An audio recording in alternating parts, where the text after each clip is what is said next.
Hello and welcome back to another on the Football Zone and to a midweek review and weekend preview, previewing the Premier League season and before that it's pre-climax. But moving on to Tottenham 1, Man City 2, the game that many said would be the title decider, and I think they could well be right. Yeah, a huge win here for Manchester City, 2-0 win. Son missed that great chance, Haaland though with 2 goals, and yeah, 2-0 win for Man City, and what a big result this was for them. I think the title's pretty much done, and with that Tottenham's top 4 hopes. But moving on into Brighton 1, Chelsea 2, another big result for Chelsea in their pursuit of a European spot. It was Cole Palmer in the 34th minute and Nkunku in the 64th minute who made it 2-0 to Chelsea. Reece James was sent off late on before Danny Welbeck in the 97th minute scored the goal for Chelsea to give them the win. And yeah, a big win for Chelsea here, and yeah, I think they're looking really good to secure the top European spot now. The turnaround has been great for them.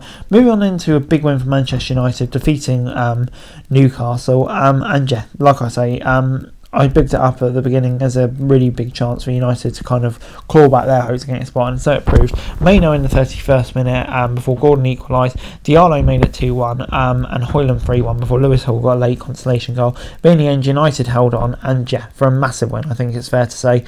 Really puts them right in amongst it. Newcastle still have the better goal difference, but the pressure is going to be big on the final day to secure that last spot. But moving on then to the preview for the final game of the season, all games taking place on Sunday, starting off with Arsenal against Everton. And yeah, what a huge game this is. Arsenal, need a win, and after that they can just but not hope for something to happen. West Ham to pull something out, as unlikely as it may seem. They need to just win and see what happens. Everton, their job's done for the season, and I think Arsenal will get a pretty comfortable win here, but of course it all depends on what happens at the Etihad for Arsenal. But moving on into Brentford against Newcastle, and yeah, this is a big game because of course Newcastle, like I just mentioned, still in a prime position to get that Conference League spot. But Brentford away is going to be a tough game. Brentford have kind of started to play better in recent weeks, starting to turn the screw up now a bit, which is, like I say, good for them. It's going to be an interesting game, but I think Newcastle will have enough, which hopefully should secure a European spot for them. Moving on into Brighton against Manchester United at the Amex, and another really intriguing game, this one, I think it's fair to say. I think Brighton coming into it, the Zerbi era, obviously it's announced he's leaving Brighton, has just kind of lost its momentum in recent weeks. You can see why it's kind of moved on. Maybe a clash of styles, but they'll want to end on a higher. It'll be a really tough game for United, but I think United will still probably be feeling confident coming into this one, just to give them a chance of securing a European spot. This game could have been massive a few weeks ago, but unfortunately it's now got basically nothing riding on it. It would take the most remarkable comeback of all time if Luton somehow stayed up. But I don't think that's going to happen. I think Forest, coming into this game against Burnley will be looking to end off on a high in the Premier League before they go back to the Championship, where for sure they'll be targeting a return for the following season. It's going to be an interesting game this week. I think Burnley will get the win, meaning Luton is on. Moving on into Chelsea as they take on Bournemouth at Stamford Bridge. And Chelsea, they've ended the season so strong. I think this will be the game which kind of confirms their European place. Obviously, depending on what happens in the cup final next week, it's likely to be a Europa League place. But we'll have to see. But I think Bournemouth, they are a good little team at the moment, playing some decent football. I just don't think it'll be enough. I'm going to say it'll be 2-0 to Chelsea. Moving on into Palace as they take on Villa at Selhurst Park, and Villa, their Champions League spot is done now. Big result for them. Taking on a Palace side who are coming on really strong now, so it'll be interesting to see if Villa are really up for this. Because Palace, the way they've been brushing teams aside at the moment, it could be a tough game for them if they're not. That's for sure. But there's so much to be excited about this Palace side, and of course Villa have had a great season as well. It's going to be an interesting game this. I think it could be a tight one that goes either way. I'm going to say 1-1.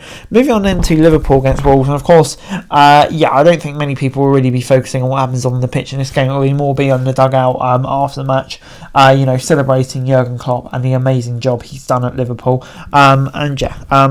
hopefully he gets the send-off he deserves, because what he's done for Liverpool, he's really just transformed them, isn't he, back into one of the top sides in the country. And I'm really looking forward to seeing the send-off that he gets this weekend and deserves. I think the players will do a good job for him on the pitch as well. I'm going to say 2-0 to the Pool. Moving on then to Luton as they take on Fulham at Kenilworth Road. And like I say, barring a miracle, it will be Luton who will be back playing in the Championship again next year. But I think they can be proud of the job they've done. So it'll be interesting if they can put on a really good performance at the end and how well they do next year. But Fulham have also looked decent recently, so it's not going to be an easy game for them at all on their Premier League swan song. I think Fulham will just edge it. I think they'll have a bit too much quality. I'll say 2-1. Moving on then to Man City as they take on West Ham. And we've been bigging it up. This has to be the game for Man City. Will it be? I don't know. They've just looked so good in recent weeks, hasn't it? It's just almost looks impossible that they'll be dropping points anytime soon. So to be honest, I have to say I really can't see any other result than a Man City win. David Moyes bang out West Ham. He's done a great job there as well. But I just don't think they'll have the quality. I think it'll be Man City who seal the win. I'm going to say 2-0 to the Citizens. Moving on then to Sheffield United against Tottenham. Tottenham, unfortunately, their hopes of a top 4 finish are gone, and Sheffield United, their hopes of staying in the Premier League vanished a long time ago. Tottenham will be coming into this one feeling pretty confident, you'd expect. That they'll be able to get a win, but unfortunately it will count for very little. They got a Europa League spot, a decent season for Tottenham, I would say, first under Ange, but still would have ruined missing out on the Champions League spot. But I expect they'll have too much for Sheffield United. 2-0. Anyway guys, that's it for this video. Thanks very much for watching. Remember to like, share, subscribe, follow us on our socials, link in the description below for daily football news, meme and content. Subscribe to our other channels on screen right now, that'd be greatly appreciated. Thanks very much for watching. Peace out.